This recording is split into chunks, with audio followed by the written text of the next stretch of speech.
नमस्कार, कोकण सात लाईव्ह मध्ये आपल्या सर्वांचं स्वागत। कोकणचा महा चॅनल कोकण सात लाईव्हचा यावर्षी 10वा वर्धापन दिन आहे आणि या 10व्या वर्धापन दिनाच्या निमित्ताने यावर्षी वर्धापन दिनाची थीम ठेवलेली आहे ते बदलतं कोकण। या कोकणात होत असलेले बदल आणि या बदलात ज्या ज्या व्यक्तिमत्वांचा सहभाग आहे अशा व्यक्तिमत्वांशी आपण संवाद साधणार आहोत। या निमित्ताने आज आपण आलो आहोत वैभववाडी तालुक्यातल्या मांगवली या गावी। मांगवली येथील गव्यसिद्ध श्री महेश संसारे सर आहेत, जे गेले कित्येक वर्ष गोशाळा त्याचबरोबर सामाजिक राजकीय क्षेत्रात काम करतात। त्यांच्याशी आपण संवाद साधणार आहोत। कसं या पद्धतीने त्यांचं हे गेल्या कित्येक वर्षाचं जे कार्य सुरू आहे ते आपण त्यांच्याकडून जाणून घेणार आहोत। संसारे सर, आपलं पहिल्यांदा कोकण सात लाईव्ह मध्ये आपलं स्वागत। आपण जी आपल्या सामाजिक क्षेत्रातला जी सुरुवात केली ती कशा पद्धतीने सुरुवात केली त्याबद्दल काय सांगा? नमस्कार। खरं तर गेली 25 वर्ष आपण सामाजिक कार्यात काम करत असताना शैक्षणिक, सामाजिक, ग्रामपंचायत म्हणा, राजकीय म्हणा, सर्व क्षेत्रात काम करत असताना शेतीपूरक व्यवसाय गावागावात व्हावेत त्या दृष्टिकोनातून आमचे मेहुणे श्री सतीश जागुष्टे या आमच्या सुवर्णसिंधू गिर गोशाळेचे मुख्य प्रवर्तक आहेत। त्यांच्या माध्यमातून आपण ह्या शेतीपूरक व्यवसायासाठी म्हणून दुग्ध व्यवसायासाठी देशी गायींचं महत्त्व लक्षात घेऊन आम्ही 2015 साली ऑगस्टच्या गीर गायींची सुरुवात केली। गीर गायी 10 गायी आणल्याने सुरुवात केली। खरं तर गीर गायी किंवा जेव्हा देशी गोपालन होतं किंवा दुग्ध व्यवसाय होतो तो फक्त दुधासाठी विषय त्याच्यामध्ये घेतला जातो की दूध हे त्याला महत्त्वाचं स्थान दिलं जातं। परंतु आम्ही गायी आणल्यानंतर केवळ दुधावरती लक्ष न केंद्रित करता त्या गायीच्या गोमूत्र आणि शेणावरती काय प्रक्रिया उद्योग करता येतील त्याच्यातून त्याची व्हॅल्यू ॲडिशन होऊन जे काही उत्पादनं बनत आहेत त्यामुळे गायीच्या दुधाला जितकं महत्त्व आहे त्याच्यापेक्षा अनन्यसाधारण तिच्या गायीच्या गोमूत्रामध्ये आणि याच्यामध्ये शेणामध्ये खूप असं व्यावसायिक दृष्टिकोन सामावलेला आहे आणि त्या गायीच्या दुधाप्रमाणे त्याच्यापेक्षाही किमान जास्त शेणाची किंमत होऊ शकते की शेणाच्या उत्पादनाची किंमत होऊ शकते। अशासाठी आम्ही हा 15 ऑगस्ट 2015 पासून हा प्रकल्प सुरू केला। सर, म्हणजे आपण एकंदरीत बघितलं की कोकणाची परिस्थिती यापूर्वीची अशी होती की आपण मुंबईच्या मनी ऑर्डरवरती कोकण हा जगला जायचा असं बोलले जायचं आणि या साऱ्या परिस्थितीत तुम्ही एक वेगळा इकडे प्रयोग राबवला। गिरगाईची गोशाळा आहे, त्याचबरोबर पंचगव्य चिकित्सा केंद्र देखील सुरू केलं आहे। याची सुरुवात कशी केली आणि हे तुमच्या डोक्यात कसं आलं? याचा प्रारंभ तुम्ही केव्हा केला? ज्यावेळेला आम्ही सन्माननीय जागोष्टींनी जेव्हा गायी आणल्या त्यावेळेला माझा विषयही नव्हता, मलाही त्या विषयात इंटरेस्ट नव्हता। परंतु ज्यावेळेला गायी आणल्यानंतर दूध व्यवसाय सुरू झाला, दुधाला दर मिळत नव्हता, डेअरी जवळ नव्हती, 10-12 किलोमीटरवरती आम्ही उंबरठ्याच्या ठिकाणी दूध घालायचो, दुधाला 22-23 रुपये दर मिळायचा आणि एकूण व्यवस्थापनाचा खर्च आणि दूध याचं कॅल्क्युलेशन कुठं जुळत नव्हतं।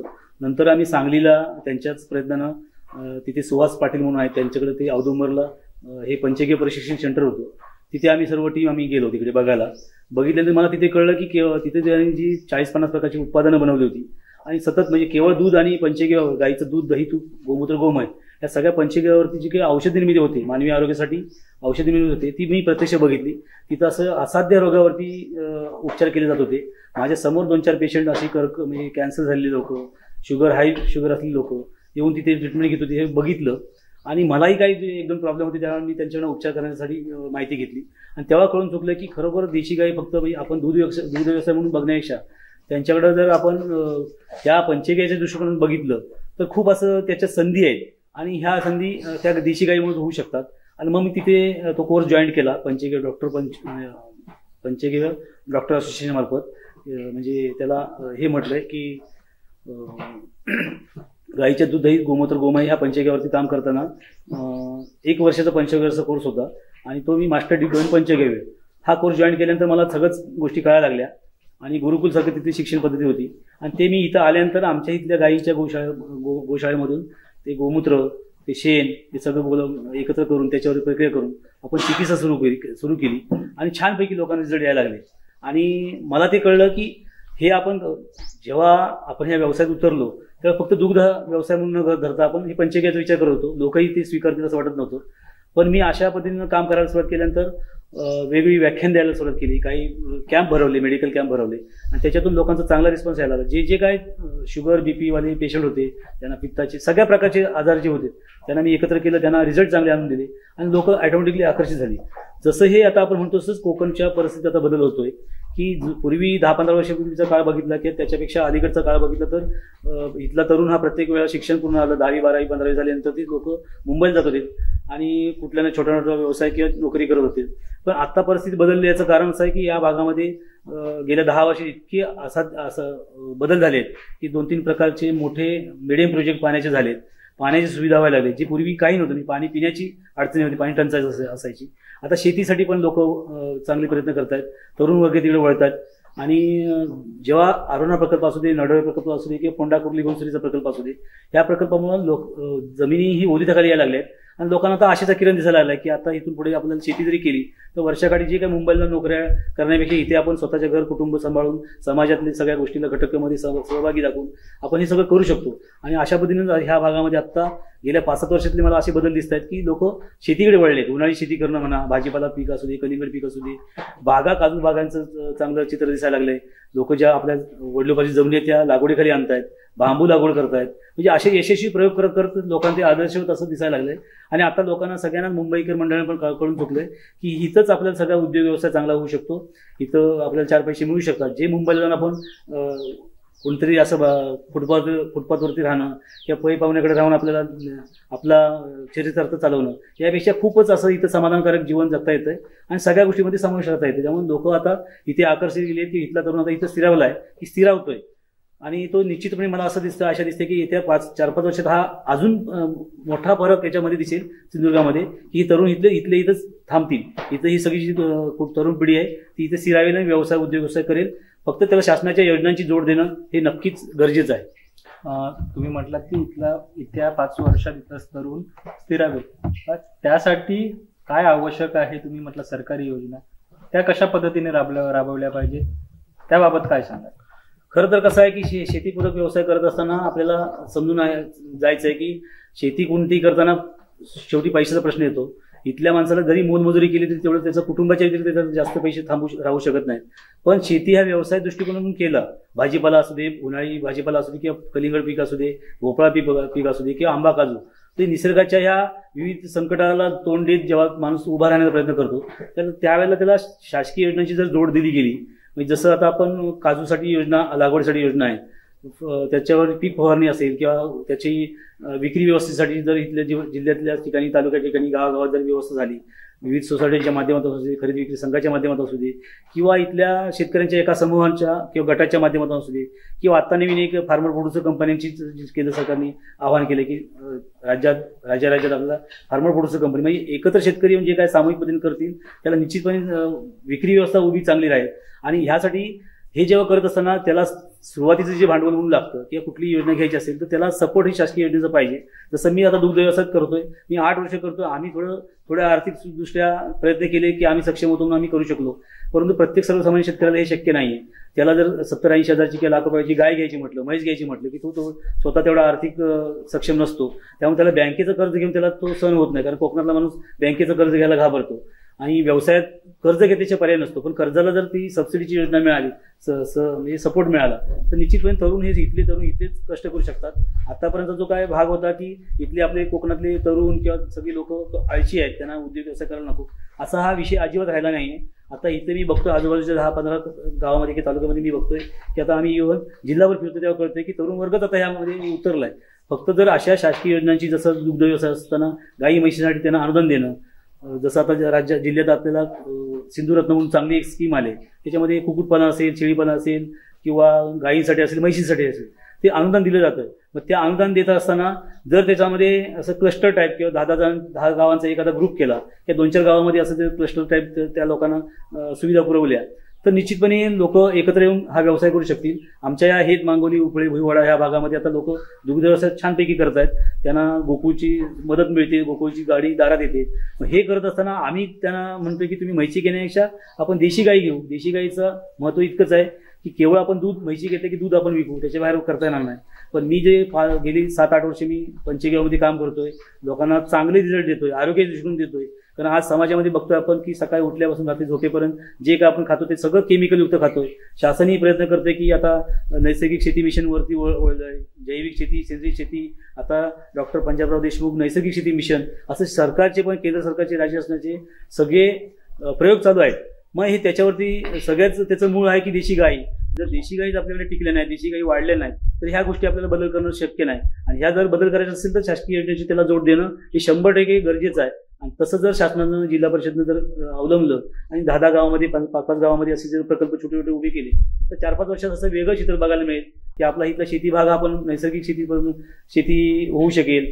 आपलं जे काय उत्पादन आहे, भात असेल, नाचणी असेल, विविध प्रकारची फळबाग्या भाज्या असतील, फळपिकं असतील, ही सगळी नैसर्गिकदृष्ट्या होऊ शकतील जर आपल्याला हिची उपलब्धता चांगल्या पद्धतीने झाली तर. गाईचं शेण मिळालं, गोमूत्र मिळालं तर जीवामृतसारखं, घनजीवामृत, दशपर्णीसारखं हे सगळे लोक शेतकरी स्वतः बनवतील, स्वतःच्या शेतामध्ये वापरतील, अन्य लोकांना त्याचा पुरवठा करतील आणि निश्चितपणे नैसर्गिक शेती मिशनचं उद्दिष्ट सफल होऊ शकतं. आणि म्हणून ही योजना, शासकीय योजनेची जोड ही 100% या शेतकऱ्यांना दिली पाहिजे आणि ती प्राधान्याने त्यांनाच मिळावी जे गटागटानं काम करतील. अशा आपण एकंदरीत बघितलं गेलं की पश्चिम महाराष्ट्राकडे जर आपण बघितलं तर ज्या योजना असतात, सरकारी योजना असतात, त्याची कुठेतरी प्रभावीपणे अंमलबजावणी होते. कोकणात त्या पद्धतीने त्या योजना राबवल्या जात नाहीत का, किंवा त्या कशा राबवल्या जाव्यात? एक तुम्ही शेतकरी आहात, सामाजिक कार्यकर्त्यांनी या सर्व क्षेत्रात तुम्ही गेली कित्येक वर्ष काम करता, याबद्दल काय सांगा? खरं तर कसं आहे की पश्चिम महाराष्ट्रामध्ये कुठली योजना आली की ती आज जर त्याचा GR झाला की माहिती प्रसिद्ध झाली की दुसऱ्या दिवसापासून लोक प्रयत्न करतात, कारण त्याच गोष्टी ती वाट बघत असतात. आणि पश्चिम महाराष्ट्रातली स्थिती एकदम वेगळी आहे, कारण तिथे संपूर्ण लोकसंख्या म्हणजे सगळी तरुण पिढी असू दे, वयोवृद्ध असू दे, जे काय ते तिथे स्थानिक शेती उद्योग करत असतात. तसा आपला कोकणामध्ये हा भाग नाही आहे. इथे मगाशी म्हटलं तसंच झालंय की एक शिक्षण आपलं पूर्ण झालं, कॉलेज शिक्षण पूर्ण झालं की लोक नोकरीच्या निमित्तानं मुंबईला जातात. ते थांबायचे असतील तर ही जी योजना येतात त्या योजनांमध्ये अंमलबजावणीमध्ये कुठेतरी बदल व्हायला पाहिजे. मी गेली 8-10 वर्ष 15 वर्ष काम करत असं मला हे निदर्शन नक्की आलंय की आम्ही धडपडणारे, स्वतःहून प्रयत्न करणारे लोक वेगळे असू ते आम्ही योजनांचा लाभ घेऊ, पण जे ह्या योजनेसाठी खरोखर पात्रता आहेत, जे पात्र आहेत, जे कष्ट करतायत, ज्यांना योजनेची दिशा कळत नाही, योजना कळत नाही. आता आपण सोशल मीडियाच्या माध्यमातून आपल्याला फक्त फोनवरती पण तात्काळ आपल्याला ती माहिती मिळते, पण काही जे शेतकरी आहेत ते त्या फोनशी पण निगडीत नाही आहेत. जे काही शेतकरी ते कुठल्या राजकीय पुढाऱ्याशी संपर्कात नसतात, ना कुठल्या ग्रामपंचायती संपर्कात असतात, अशांची निवड करणं ही तिथल्या स्थानिक कार्यकर्त्यांचं काम आहे. आणि अशांनाच निवडून त्यांना जर ही योजनेचा लाभ मिळवून दिला तर निश्चितपणे हे लोक त्याच्यामध्ये फायदा घेण्याचा प्रयत्न करतील. त्यांच्यासमोर असा डोंगर उभा राहतो की आपण हे योजना घेतली की लोक कर्ज घ्यावं लागेल, मग कर्ज फेड होणार नाही. ते दिवस आता संपलेत, कारण पूर्वी दुग्ध व्यवसाय का फोफावला नव्हता की आपल्या डेअऱ्या नव्हत्या. आता इथे दुग्ध व्यवसाय नक्की होऊ शकतो, कारण डेअऱ्यांची गोकुळचं दूध असू दे किंवा स्थानिक इथं प्रक्रिया उद्योग असू दे तयार होत आहेत, चालू होत आहेत. आणि त्यामुळं या लोकांना आपण कुठेतरी जवळ घेतलं पाहिजे, त्यांना शासकीय योजनेचा लाभ दिला पाहिजे. तिथं तो लाभ मिळाला, प्रत्यक्षात पर्टिक्युलर त्या शेतकऱ्याला लाभ मिळाला असता. जो कष्ट करतोय, कष्ट ज्याची इच्छा आहे, ज्याची प्रबळ इच्छा आहे की तू काम करण्याची तयारी आहे, अशाला जर योजनांचा जोड घालून दिली तर निश्चितपणे याचं फळ किंवा याचा आपल्याला फलित हे 2-4 वर्षात दिसू शकतं. काय होतं की जे कोण चाणाक्षी शेतकरी असतील, ज्यांना माहिती आहे, जे तालुक्याच्या ठिकाणी फिरतात, तेच योजनेचा लाभ घेतात. प्रत्यक्ष त्यांना खरोखर गरज आहे असा भाग नाही. ज्याला गरज आहे त्याला ही योजना मिळण्यासाठी हा प्रयत्न व्हायला पाहिजे. आणि खरं तर मी आपल्या कोकण सादला धन्यवाद देईन की असे हे विषय आपल्या माध्यमातून जर गेले तर कुठेतरी शासनाच्या ते गळी उतरेल, शासनाच्या अधिकाऱ्यांच्या असू दे की लोकप्रतिनिधींच्या गळी उतरू दे की हे प्रयोग प्रत्येक म्हणजे जे काही योजना आहेत त्या खरोखर प्रत्यक्ष गरजू लाभार्थ्यांच्यापर्यंत पोहोचायला पाहिजेत, ज्या पोहोचत नाही आज. आणि त्या पोहोचल्या तर निश्चितपणे आपल्याला हे चित्र कोकणचं बदलायला वेळ लागणार नाही. दुसरी गोष्ट म्हणजे वैभववाडी तालुक्यात सर्वात पहिल्यांदा तुम्ही गीर गाईचा प्रकल्प केला. अगदी धाडसी निर्णय घेऊन हा तुम्ही प्रकल्प राबवलात. त्याची सुरुवात करताना काही तुम्ही मगाशी बोलत की थोडे अडथळे, काही समस्या ज्या आल्यात त्या कशा पद्धतीने तुम्ही त्या समस्यांना सामोरे गेलात, ती कसं तुम्ही त्याला तोंड दिलात? खरं तर कोकणामध्ये हा एक छाप आहे की शेण काढणं, गोठ्यातलं काम करणं म्हणजे अगदी हलक्या दर्जाचं काम करणं असा विषय असल्यामुळे तरुण त्याच्यामध्ये ओळख नाही. अजून एक वीक पॉईंट कोकणातला आहे की जो इथला तरुण, स्थिरावलेला तरुण शेतकरी, त्यांचं लग्न होत नाही. हा सगळं आपल्याला ऐकायला मिळतं, बघायला मिळतं की तरुण इथला जो राहिलाय, जो कष्ट करतोय, शेतकरी शेतीपूरक व्यवसाय करतोय किंवा शेती करत असेल, भले तो लाखो रुपये कमवू दे, पण इथली जी काही मानसिकता लोकांची बदलत नाही की त्याचा विवाह होत नाही, विवाहासाठी मुली उपलब्ध होत नाहीत. ज्या मुली त्यांच्या खूप मोठ्या अपेक्षा असतात की मला मुंबईसारख्या शहरात राहणारा मुलगा पाहिजे, फ्लॅट सिस्टीम पाहिजे, वेगळ्या पॅकेजचं पाहिजे, ह्या सगळ्या ज्या काय मोठ्या कल्पना ठेवून जे केलंय तर खरोखरच चित्र ते वास्तवत आहे का, बरोबर आहे का? तर मुंबईसारख्या ठिकाणी आपण बघतोय कितीतरी रोजगार लोक करतायत, त्यांच्या दिवसभराचा 24 तासातले किती ते कष्ट करतायत, किती तास प्रवास करतायत, किती तास ते काम करतायत, आणि शेवटी त्यांना जीवाला शांतता आहे का, स्वास्थ्य आहे का, आरोग्य आहे का, हे नक्कीच नाही. पण तो जर उलट परिस्थिती बघितली कोकणातला किंवा ग्रामीण भागातला शेतकरी हा आरोग्य संपन्न असतो. इथला जो प्रत्येक व्यक्ती हा कमीत कमी त्याला आजार असतात आणि तो चांगलं जे काय स्वतःच्या शेतात पिकवतो तो स्वतः खात असतो आणि त्यामुळे त्याचं आरोग्य निश्चितपणे चांगलं राहतं. आणि हे जेव्हा मला पटलं, मी शेती व्यवसायातला डिप्लोमा होल्डर आहे, मी 25 वर्षापूर्वी डिप्लोमा केला. जेव्हा मोठे अरुणा प्रकल्प किंवा हे कुर्ली प्रकल्प होत नव्हते त्यावेळेला मला माझं शिक्षण पूर्ण आलं होतं आणि मला असं वाटलं होतं की भविष्यात हे प्रकल्प लवकर होतील आणि आपण शेतीपूरक व्यवसाय सगळे करू, की शेती व्यवसायात चांगलं काम करू. आणि त्या पद्धतीने मी उतरलो आणि ती दिशा देण्याचे मी काही प्रमाणात प्रयत्न केले. पण लोकांना कसं असतं की तात्काळ काहीतरी रिझल्ट पाहिजे असतात. शेती व्यवसायात किंवा दुग्ध व्यवसायात किंवा याच्यामध्ये इतके मोठे लगेचच बदल दिसणार नाहीत. जसं आता आम्ही गायी घेतल्या, 10 गायीची पण सुरुवात केली, आम्ही 50-60 पर्यंत गेलो. 60 गायी केल्यानंतर आम्हाला लक्षात आलं की गायी म्हणजे संपूर्ण गोवंश. जेव्हा लक्षात आलं की दुधाच्यात फक्त गायी 5 ते 10 असतात, त्यांची सायकल वर्षभरात असते, मग सगळंच ते दुधावरती अवलंबून नसतं. मग त्याचे बाई प्रोडक्ट आपण जे बनवतो त्याला चांगली विक्री व्यवस्था हवी असते, ती तालुक्याच्या ठिकाणी की जिल्ह्याच्या ठिकाणी होत नसते. आणि एक माणूस जेव्हा व्यवसाय करत असतो तेव्हा सगळ्या गोष्टी सांभाळू शकत नाही. म्हणजे त्याचं व्यवस्थापन असेल, गायींचा चारा असेल, गायीचं चारा जंगलात सोडणं असेल, त्यांची व्यवस्थापन असेल, आपल्या जे काही वस्तू आपण बनवतो प्रक्रियेसाठी रॉ मटेरियल घेतो उत्पादनं बनवणे असेल, त्याची विक्री व्यवस्था असेल, अशात थोडा आमचा ताळमेळ बसण्यासाठी थोडासा प्रॉब्लेम झाला किंवा वेळ कमी मिळायला लागला आणि मार्केटिंगच्या कामात पडल्यानंतर प्रोडक्शनच्या मध्ये मागे पडायला लागलो. आणि म्हणून असं वाटायला लागलं की आम्ही फेल जातोय की काय, हे नुकसान देतोय की काय. आणि एवढा सगळा मोठा 50-60 गायीचा गोशाळा सांभाळताना एक 3-4 लोक कामावर ठेवायचे असतात. त्यांना त्यांचा पगाराची व्यवस्था, त्यांच्या खाण्यापाण्याची व्यवस्था, या सगळ्या गोष्टी करताना खर्चिक गोष्टी असतात त्या सगळ्या. आणि ते बघितल्यानंतर सर्वसामान्य माणूस म्हणतो की तुमचं सर्व हे बघितल्यानंतर आम्हाला भीती वाटते. पण सर्वसामान्य शेतकऱ्यांना मला आवाहन करायचं की एक गाय जर तुम्ही सांभाळली 4-5 वर्षात तुमच्याकडे 4 गायी होऊ शकतात. 1 या 2 गायीची व्यवस्था पण तुम्ही नक्की करू शकता. मी आमच्या तालुक्यात असा प्रयत्न करत होतो की विशेषतः आमच्या ह्या भुईवाडा पॉकेटमध्ये प्रयत्न करत होतो. सिंधुरत्नसारखी योजना आले, त्याच्यामध्ये तुम्ही 1-2 गायी घ्या, 75% अनुदान आहे, त्याच्यामध्ये साधारण 80,000 ते 1 लाखापर्यंत तुम्ही गाय घेतात, एक 25,000 रुपये तुम्हाला हप्ता बसू शकतो. त्याच्यातून तुम्हाला तो जर हप्ता तुम्ही बँकेमार्फत जर कर्ज केलात तर तुमचा व्यवसाय निश्चित होऊ शकतो. आमची एक प्रवन फार्मर प्रोड्युसर कंपनी म्हणून आम्ही शेतकरी उत्पादन कंपनी केली. मूळ आमच्या कंपनीचा उद्देशच असा आहे की देशी गायीपासून नैसर्गिक शेती करणे, नैसर्गिक शेती उत्पादन तयार करणे आणि गायीच्या दुधापासून प्रक्रिया करून त्याचे बाय प्रॉडक्ट बनवून मार्केटमध्ये विक्रीसाठी करणे. जर ह्या भागामध्ये 10-15 गावामध्ये लोकांनी जर प्रयत्न केले असते, 1-2 गायी जर घेतले असतात तर त्यांना व्यवस्थापनास काही अडचण होणार नाही असं मला वाटतं. 50 गायी सांभाळणं आणि 2 गायी सांभाळणं याच्यात खूप तफावत आहे. त्यामुळे 2 गायी सांभाळणं माणूस चांगल्यापणे व्यवस्था करू शकतो. त्याला दिवसाला आपल्याला आम्ही असं त्यांना आश्वासित केलं होतं की तुम्हाला एक किमान 40 ते 45 रुपये रेट आम्ही दुधाचा हमी भाव देऊ कंपनीमार्फत. त्याची प्रक्रिया आम्ही करू, आम्ही कंपनी नावावर आम्ही त्याचं सिलिंग प्लांट करू किंवा त्याची प्रक्रिया उद्योग करू. तुम्हाला शेण 2 ते 3 रुपये किलो हमखास गायीचं शेण आम्ही कलेक्ट करू, त्याच्यावर आम्ही प्रक्रिया करण्याचं आम्ही कंपनीचं काम करू आणि ती कंपनीच्या मार्फत विक्री व्यवस्था करू.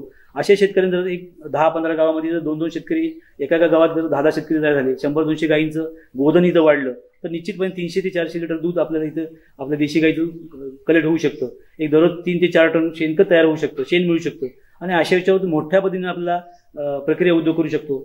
जे मी आज 8 वर्ष करतोय ते प्रत्येक विशेषतः सांगायचं झालं तर गायीच्या शेणापासून, शेणाला आत्ता किंमत आपल्याला काही नाही, नंतर म्हणजे अगदी लोक फुकट देतात किंवा त्याची किंमत धरत नाही. पण 1 किलोच्या शेणामध्ये साधारण 30 ते 35 पंत्या होऊ शकतात आणि ती 35 जर पंत्या आपण जर एखाद्या महिलेने घर बसल्या जर तिने केलं, एका गायीचं किमान शेण 10 किलो आपण गृहीत धरलं, 20 किलो पण मिळतं, पण 10 किलो जागेवर मिळालं, त्याच्यापासून जर एक 2-4 किलोची किंवा 5 किलो पंत्या जरी बनवल्या तर 2 रुपये जरी पंती गेली तर एका किलोमध्ये 35 पंत्या बनतात. हा मी प्रत्यक्ष घेतला अनुभव आहे. मग 70 रुपये त्या महिलेला 1 तासा मिळत असतील, 2 तासाच्या मध्ये, तर बाहेर जाऊन नोकरी करण्याची किंवा मजुरी करण्याची गरजच नाही.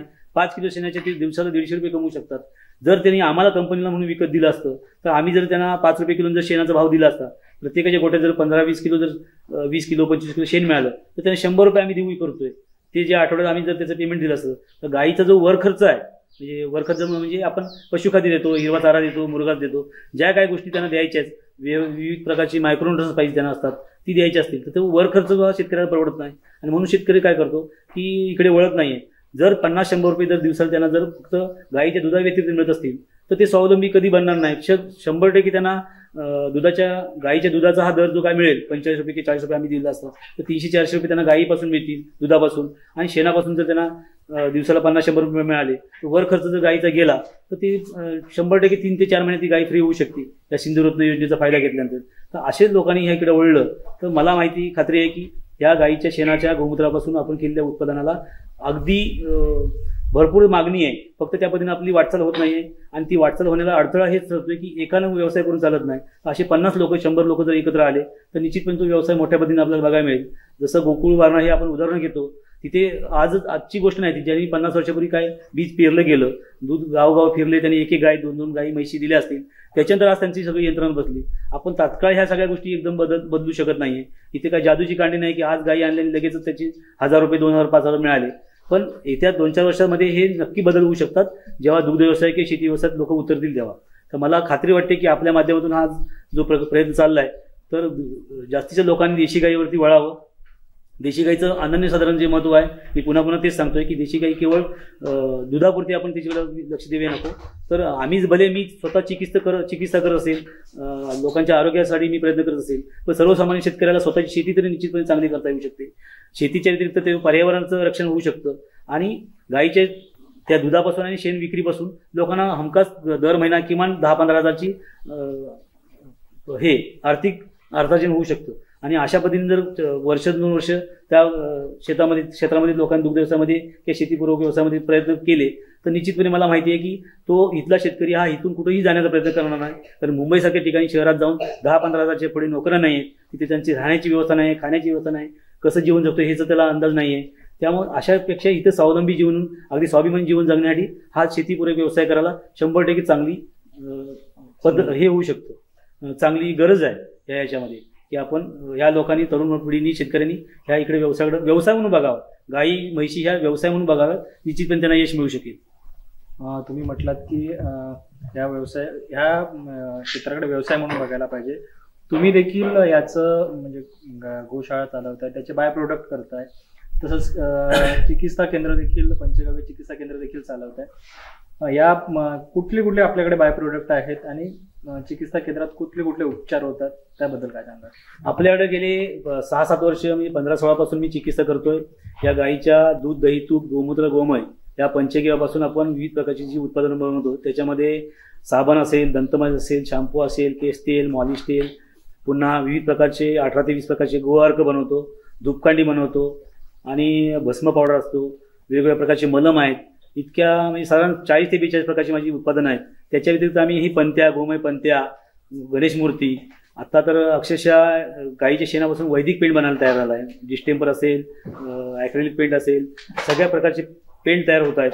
अजून त्याच्या पुढे जाऊन बघितलं तर भविष्यात आपल्या हा निसर्गाचा विचार करता आता लाकूड हे संपत चाललंय. गाईच्या शेणापासून आपल्याला गोमय काश बनवता येतात, म्हणजे लाकडं बनवता येतात, जी आपल्या जवळची नगरपंचायत असेल, नगर परिषद असेल किंवा महानगरपालिका असेल, जर 70-80 किलोमीटरच्या सर्कलमध्ये जर कुठेही अशी सोय असेल तर त्या गाईच्या शेणापासून बनवलेली लाकडंही त्यालाही चांगला दर मिळतोय. कारण अंत्यविधीसाठी आता लाकडं दुर्मिळ होत चालले आहेत, त्याला आवाज लोकांना पैसे खर्च करायला लागतात. त्यापेक्षा हे जर हे केलं, शेणाची लाकडं बनवली तर निश्चितपणे त्यालाही मार्केट आहे. आणि गोमय पंत्या म्हणा किंवा राख्या म्हणा, विविध प्रकारचे आर्टिकल्स म्हणजे किचन असतील, भिंतीवरची घड्याळ असतील, खूप प्रकारची अशी 200 ते 250 प्रकारची उत्पादनं बनवता येतात. पण सगळी उत्पादन बनवून ती काही रनिंगमध्ये नसतात. त्यामुळे मी साधारण माझ्या आता या चिकित्सेमध्ये किंवा लागणारे अर्क आणि औषधंही मी 40-42 प्रकारची बनवतो. पण अशी ह्याला इतकी संधी आहे पुढे की अक्षरशः केंद्र सरकार, राज्य सरकारही सांगतंय की तुम्ही गाईच्या गोमयाकडे वळा, त्याच्यापासून बाय प्रॉडक्ट बनवा. आता पेंट, वैदिक पेंट म्हटल्यानंतर खूपच लोकांना त्याचे रिझल्ट चांगले मिळतात. की आता निसर्गात झालेले म्हणजे ग्लोबल वॉर्मिंगच्या मुळे जे काही दुष्परिणाम भोगायला लागत आहेत, आपली सगळे सिमेंट कॉन्क्रिटीकरणाची जी घरं आहेत ते कॉन्क्रिटीकरण सगळं चाललंय. मग पर्यावरणाच्या या अद्भुत अशा बदलामुळे गाईच्या शेणावरती जे का आपण वैदिक पेंट बनवलं जातो, त्याच्यातून असं दिसतंय की बाहेर तुमचे 35 डिग्री सेल्सिअस तापमान असू दे, तुम्ही घरात गेला तर ज्या घराला डिस्टेंपर वापरलाय, गाईचा गोमय पेंट वापरलाय, तिथे 10 डिग्री सेल्सिअसनी कमी वातावरण दिसेल. जर तुम्हाला हिवाळा कडक असेल, थंडी खूप असेल आणि जर तुम्हाला बाहेर थंडीचं प्रमाण असताना घरात जर बघितलं तुम्हाला उबदार वातावरण मिळतं. म्हणजे हे असे अद्भुत चमत्कारिक रिझल्ट ह्या गाईच्या शेणापासून मिळत आहेत आणि हे फक्त देशी गाईपासून मिळत आहेत. आणि हे जर आपल्याला अवलंबायचा प्रयत्न केला तर प्रत्येक गाईच्या शेणाचा कण निकण आपला मार्केटमध्ये जाऊ शकतो, विकला जाऊ शकतो. आणि यासाठी सामूहिक एकत्र येणं हीच काळाची गरज आहे. तुम्ही फार्मर कंपनी देखील चालवता, तालुका खरेदी विक्री संघाचे चेअरमन देखील होता आणि याच कालावधीत आपण एक प्रयोग देखील केला होता की शेणापासून गणेश मूर्ती बनवणे, त्याबद्दल काय सांगा? थोडं कसं आहे की आपला कोकणमध्ये गणेश मूर्तींचा प्रयत्न आता बघितलं तर मार्केटमध्ये पेन पनवेलच्याच फक्त प्लॅस्टर ऑफ पॅरिसच्या मूर्त्या येतात. लोकांना त्या आकर्षक वाटतात कारण त्याची फिनिशिंग चांगली असते. परंतु हा सगळ्यात व्यवसायाची संधी सगळ्यात मोठी कुठे असेल तर ती गोमय गणेश मूर्तीमध्ये असेल. आपल्या जिल्ह्यामध्ये लाखो गणपतीच्या मूर्त्या येतात जिल्ह्याभर आणि प्रत्येकाच्या घरोघरी आपला हा गणेश जयंतीचा कार्यक्रम आपण करत असतो, गणेश चतुर्थीचा. आणि अशा ठिकाणी हीच संधी जर आपण एखाद्या गटानं समूहानं जर विचार केला की गाईचं शेण घेऊन आपण त्या शेणापासून त्याच्यामध्ये एक 25% किंवा 50% गोमय माती जरी आपण स्थानिक वापरली तर तो आम्ही असा प्रयत्न केला होता की गणेश मूर्त्या बनवायच्या आणि त्या सात्विक पद्धतीच्या, म्हणजे आपण जे आता प्लास्टर ऑफ पॅरिसची मूर्त्या घेतो, पूजा अर्चा करतो, 5 दिवसांतर 7 दिवसांतर त्याचं विसर्जन केल्यानंतर त्याच्या मूर्तीची जी काय अवस्था असते ती नदीमध्ये, नदीच्या पात्रामध्ये आपण बघतो की ती 6-6 महिने वर्षभर तिचं विघटन होत नाही, तिचं प्रदूषणच होतं. आणि अशा ज्या आपण अगदी धार्मिक भावनेतून आपण ज्याची पूजा अर्चा करतो त्याची परिस्थिती 10 दिवसांतर वेगळी असते. ते जर गोमय गणेश मूर्ती जर केल्या तर त्याला साधारण अर्धा तास लागतो. ह्या गोमय गणेश मूर्तीचा आम्ही प्रयोग केला तर त्या गोमय गणेश मूर्ती त्याचं विसर्जन केल्यानंतर त्या अर्ध्या तासात विरघळून जातात आणि ते जे काय शेण माती असेल ती सगळी विरघळून जाते. त्याचा काही साईड इफेक्ट होत नाही. शहरासारख्या ठिकाणी जर लोकांनी मातीच्या ह्या गणेश मूर्त्या जर गोमयच्या आहेत त्या आपण जर कुंडीमध्ये म्हणजे बादलीमध्ये जर त्याचं हे केलं, विसर्जन केलं, अर्धा 1 तासानंतर ते जर झाडाच्या आजूबाजूला घातलं ते एक खत म्हणून पण त्यांना त्या झाडाला उपयोग होऊ शकतं. आणि त्यासाठी आम्ही चांगला प्रयत्न केला होता. थोडा आमचा प्रयत्न त्याच्यामध्ये यशस्वी झाला. याचं कारण काय की आम्ही थोडी गडबड केली. मूर्त्या थोड्या आम्हाला जजमेंट नव्हती की त्या 2-2.5 फुटाच्या मूर्त्या होतील का.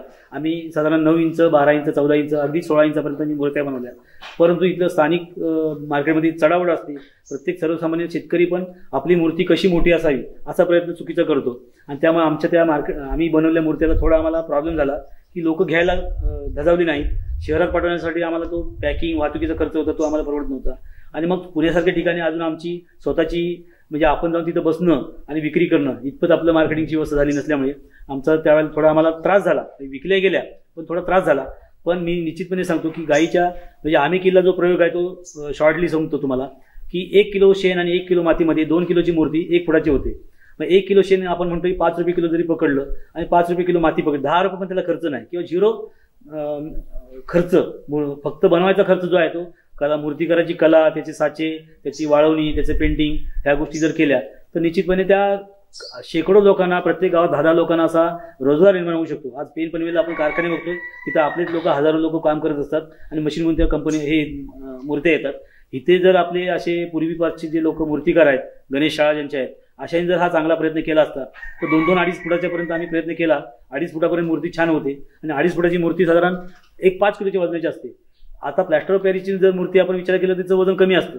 पण आपण जी शाडू मातीच्या मूर्ती आपल्याला ज्यांची भावना चांगली आहे की आपल्याला नैसर्गिक मूर्ती असावी, प्लॅस्टर ऑफ पॅरिसची नको आहे, त्यांना ती वजनदार मूर्ती 30-35 किलोची मूर्ती हाताळणं कठीण असतं आणि ती वाहतूक करताना तिची मोडतोड होणं हेही तितकं त्रासाचं असतं. पण गोमयमध्ये आम्ही तोही प्रयत्न केला. छानपैकी मूर्ती आमच्या 2-2 फुटापर्यंत पण झाल्या, त्याला कुठेही तूट नाही. मग कोकणच्या दृष्टिकोनाचा विचार केला तर असे मूर्तिकार जर एकत्र आले, आम्ही तोही जिल्ह्याच्या गोमय म्हणजे मूर्तिकार संघटनेशी पण आम्ही चर्चा केली, एकत्रीकरण करण्याचा प्रयत्न केला. पण हे सगळं सामूहिक काम करत असताना त्याला संघटनेची जोड लागते. त्या मूर्तिकार संघटनेशी आम्ही जोडले गेलो होतो, परंतु त्यांची साधारण 800 ते 1200 लोक काय त्यांची संघटनेचे रजिस्टर आहेत. आम्ही त्यांना म्हणतो की तुम्ही हे प्लास्टर पॅरिसच्या मूर्त्या घेण्यापेक्षा इथल्या स्थानिकांच्या गायीची किंमत, आता भले आपल्याला सीझनभर काम पावसाळ्याच्या पूर्वी जर हे करायचं असेल तर गोमय पावडर करून जर ठेवली, शेणाची पावडर करून ठेवली आणि त्याच्या जर मूर्त्या बनवल्या तर इथल्या जिल्ह्याची गरज भागवताना आपला दमछाक होऊ शकते. इतकी ती त्या व्यवसायाची संधी आहे. आणि याच्यामध्ये असंही काही नाही की मोठा खर्च येतोय. फक्त मूर्तिकाराचा जो काही कला आविष्कार आहे त्याला खर्च येतोय, त्याची मजुरी आहे ती चार्ज होते. परंतु ज्या काय आपण 2-2 फुटाच्या मूर्त्या 5,000 रुपयाला आणतो किंवा 4,000ला आणतो, त्याच्याशी ही मूर्ती 1,000, 1200, 1500 रुपयात मिळू शकते किंवा मॅक्झिमम त्याला 2,000 रुपये द्यावे लागले तर ते आपल्या माणसाला आपण देतोय, कुठे त्याला व्यवसायिक संधी निर्माण करून देतोय. ही जेव्हा लोकांच्या भावना निर्माण होईल आणि अशा भावनेने जेव्हा लोक एकत्र येतील, गायीच्या त्या सांभाळणाऱ्या शेतकऱ्याला 4 पैसे मिळण्याचा प्रयत्न करतील, तेव्हा ते मूर्तिकार आणि शेतकरी हे जर जोडले गेले तर जिल्ह्यालाच हा आपण पुरवू शकणार नाही अशी परिस्थिती आहे. जिल्ह्यात लागणाऱ्या लाखो मूर्त्या ह्या जर बनवायचं म्हटलं तर अशा प्रत्येक तालुक्यात एक कारखाना निर्माण होऊ शकतो, जिथे 10-20 लोक दररोज काम करू शकतील. दररोज शेतकऱ्यांचं शेण गोळा करून तिथे शेणावरती पावडर करणे म्हणा किंवा त्याच्यावरती साच्यामध्ये त्या मूर्त्या करून वाळवणे आणि त्यांना कलर करून रेडी करून ठेवणे, हा 4-6 महिन्याचा उद्योग ह्या उन्हाळ्याच्या पिरियडमध्ये होऊ शकतो. आणि ही गायीच्या शेणावरती सगळ्यात जास्त किंमत देणारी जर कुठली योजना हे असेल, विषय असेल तर गोमय गणेश मूर्ती आहे. आणि त्यामुळे मी असंही आवाहन करेन शेतकऱ्यांना की जे मूर्तिकार, विशेषतः मूर्तिकारांनी यामध्ये लक्ष द्यावं. एक टेंडन्सीमध्ये बदल होतोय, मला असं उल्लेख करावायचा वाटतोय की आता जे मूर्तिकार जे मूर्त्या गावोगाव विकतायत, लोकही परंपरेनुसार जे काय ठरलेले लोक असतात त्यांच्यामध्ये त्यांची एक धारणा असते की जी पारंपरेनुसार आपण ह्या मूर्तिकारांना आपण मूर्त्या घेतो. मग तो मूर्तिकार प्लॅस्टर ऑफ पॅरिसची मूर्ती आणू दे किंवा शाडू मातीची करू दे. मग त्यामुळे काय करतात, मूर्तिकारही झटपट पैसे कमवण्याच्या दृष्टिकोनातून एक 15 दिवस अगोदर मूर्त्या आणतात, त्यांना कलर करतात आणि ते ताबडतोब विकतात. मग त्यांना महिनाभरात लाखोंची कमाई होते म्हणून ते बघतात. पण खरं इथला तरुण शेतकरी जगला पाहिजे, वाचला पाहिजे, त्याला गायीविषयी आवड निर्माण व्हायला पाहिजे, गायीच्या शेणाची किंमत वाढायला पाहिजे. असा जेव्हा दृष्टिकोन किंवा हा विषय जेव्हा रुजेल लोकांच्यात आणि रुजवण्याचा आम्ही प्रयत्न करतोय, आम्ही सिंधू गोपालक संघटना म्हणून एक तयार केले, त्याचाही मी अध्यक्ष म्हणून काम करतो, तेव्हा मी प्रयत्न करतो की हे कुठेतरी लोकांच्या मध्ये गळी उतरावं, त्या शेतकऱ्यांच्या मूर्तिकारांच्या गळी उतरून हा प्रयत्न करावा, असा आमचा प्रयत्न चालू आहे. साहेब आता जाता आता एक प्रश्न, शेवटचा प्रश्न विचारतो की आपण आता गेली 20-25 मिनिटं आपण यावेळी सर्व कोकणातल्या विविध व्यवसायांवरती चर्चा केला. तिथल्या तरुणांना काय आव्हान कराल? आपण पाहिलं तर तरुण बऱ्यापैकी आपले शिक्षण घेतल्याच्या नंतर शहराकडे वळतात, त्या तरुणांसाठी काय आव्हान कराल? खरं तर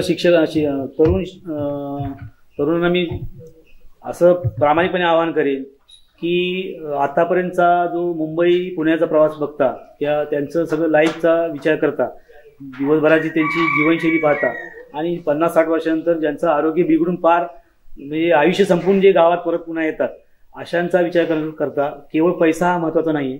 इथे आपला हा कोकणाचा विकास होण्यासाठी इथले तरुण जर इथेच राहिले तरच तो होऊ शकतो. इथे आता असं दिसायला लागले की शाळा बंद पडायला लागल्या आहेत, इथं कुठल्याही योजना रुजत नाही, तिथले कुठलेही कार्यक्रम होऊ शकत नाहीत, कुठले सार्वजनिक कार्यक्रम होत नाहीत. फक्त आपण लोक मे महिना, शिमगा अशा गोष्टीसाठी फक्त येतो आणि एन्जॉय करून जातो. इथला जर तरुण इथं टिकायचा असेल तर अशा विविध प्रकारच्या शेतीपूरक व्यवसाय, मग त्याच्यामध्ये शेळीपालन असू दे, कुक्कुटपालन असू दे, किंवा गाईपालन असू दे, म्हैसीपालन असू दे, किंवा त्याला लागणारे जोड, जसं आता आम्ही गायींचं म्हणतोय तसं गायीसाठी चारा लागतो. ज्यांच्याकडे पाण्याची व्यवस्था, ज्यांना गायी करायची नसेल त्यांनी चाऱ्याची निर्मिती करावी, त्याच्यावरती मुरघास प्रकल्प करावा. ज्यांना गायी कुक्कुटपालनासाठी किंवा शेळीपालनासाठी किंवा गायींसाठी पशुखाद्य निर्मिती करायला लागते, त्या पशुखाद्य निर्मितीच्या साठी पण उद्योग व्यवसाय हे व्यवसायाची संधी आहे की त्यांनी जर ते हे प्रक्रिया उद्योग निर्माण केले की त्याच्यामध्ये इंटरेस्ट दाखवला तर अशा हजारो योजना शासनाच्या आहेत की ज्या लोकांपर्यंत पोहोचल्या नाही आहेत, जे लोक अभ्यासत नाहीत की त्याच्यामध्ये पडण्याची इच्छा व्यक्त करत नाहीत. तुम्ही अशा तरुणांना आवाहन करेन की तुमचं कॉलेज म्हणजे ग्रॅज्युएशनपर्यंत शिक्षण पूर्ण संपल्यानंतर तुम्ही जो काय विचार करता नोकरी, तर नोकरी ही फक्त आपण एकटा करत असो, पण जर व्यवसायात पडलात, उद्योजक म्हणून तयार व्हालात तर तुम्ही शेकडो लोकांना उद्योग म्हणजे नोकरी संधी देऊ शकता. आणि असे आम्हाला स्वप्न, माझ्या स्वप्नात आहे की आमच्या विचारात आहे की प्रत्येकाने उद्योजक बनावं, व्यावसायिक बनावं आणि किमान 4-5 लोकांना जर व्यवसाय नोकरीची देण्याची प्रयत्न केला तर ती 4-5 कुटुंब प्रत्येक घराघरात वाडीवस्तीत स्थिरावतील आणि अशा पद्धतीने इथलं कोकण हे पुन्हा कौटुंबिक भरलं दिसेल. आणि ह्याच संधी इथून पुढे शासनाच्या आलेल्या योजनेचा घेऊन जर लोकांनी, तरुणांनी ह्याच्यामध्ये उतरलं तर 100% कोकणातला हा 4-5 वर्षात, मी मागाशी म्हटलं तसं 4-5 वर्षामध्ये आपला अजून बदल दिसेल. इथले तरुण इथे स्थिरावतील, इथेच 4 पैसे चांगले मिळतील आणि पुन्हा जे मुंबईला गेलेले लोक जे आहेत, जे नोकरीसाठी भटकंती करतायत, रात्रीचा दिवस करून काम करतायत आणि त्यांना समाधान मिळत नाही, सुख समाधान मिळत नाही, आरोग्य मिळत नाही, शिक्षणाच्या पण त्यांची वडदण होते, ते पुन्हा मागे येतील आणि आपल्या ज्या इथे पडीक जमिनी ज्या पडल्या आहेत त्या लागवडीखाली येतील. काजू, आंबा, बांबू सगळ्या लागवडी, अक्षरशः शेतीमध्ये बोलायला गेलं तर मी 1 तास अजून बोलेन अशी माझी परिस्थिती आहे, पण आपला विषय वेगळा होता म्हणून मी बोलत नाही. इथे नैसर्गिक साधन संपत्ती इतकी आपल्यातून आहे, आपल्या वडिलोपाची जमिनी पडून आहेत, पडीक आहेत, जवळजवळ 70% जमिनी आपल्या अजून पडीक आहेत. जर तरुण इथे आपल्याच्या शेतीमध्ये जर कष्ट करू लागला, बांबू लागवड करू लागला, काजू लागवड करू लागला तर 4-5 वर्षात त्याचं लाईफ निश्चितपणे चांगलं होईल आणि त्याला सगळी समृद्धी मिळेल. हे होते महेश संसारे यांनी सांगितलं की कोकणात समृद्ध आहे, तिथल्या तरुणांनी शहराकडे वळण्यापेक्षा नोकरी धंद्यासाठी इथे असलेल्या जी शेती आहे, नैसर्गिक जी साधनं आहेत त्यांचा योग्य वापर करून जर इथे व्यवसाय केला तर इथलं कोकण आहे ते आणखी समृद्ध होईल. याकरिता येणाऱ्या ज्या नवीन पिढीने आहे, युवकांनी आहे, ते इथेच कोकणात थांबावं, कोकणातील या संधींचा लाभ घ्यावा असं आव्हान त्यांनी केलेलं आहे. त्याचबरोबर गेले कित्येक वर्ष ते करत असलेल्या आपल्या गोशाळा तसेच पंचगव्य चिकित्सा केंद्राबद्दल देखील त्यांनी माहिती सांगितली. त्या माध्यमातून कशी आर्थिक परिस्थिती सुधारता येते ते या निमित्ताने आपल्याला सांगितलं. एकंदरीत या सर्व गोष्टीचा आपण विचार केला तर कोकणात आपण म्हणतो की कोकणामध्ये जर राहायचं तर नोकरी पाहिजे, आर्थिक याचं साधन पाहिजे मिळकतीचं, पण या संसारी कुटुंबाचं किंवा संसारी फॅमिलीचा जर आपण विचार केला तर गेल्या 25-30 वर्ष यांनी या शेतीपूरक व्यवसायातून इथे आर्थिक उन्नती आपली साधलेली आहे आणि इथल्या कोकणवासियांना किंवा कोकणातील तरुणांना एक आव्हान देखील त्यांनी केलेलं आहे की तुम्ही उद्योजक बना, नोकरीच्या मागे धावण्यापेक्षा उद्योजक व्हा, तुम्ही इतरांना नोकरी द्या आणि त्यातून समृद्ध साधा आणि हाच खरा कोकणच्या विकासाचा बदल असेल असं आपल्याला संसारे यांनी सांगितलेलं आहे. तुर्तास इथेच थांबूया. पाहत राहा कोकणचं महा चॅनल कोकण साथ लाईव्ह.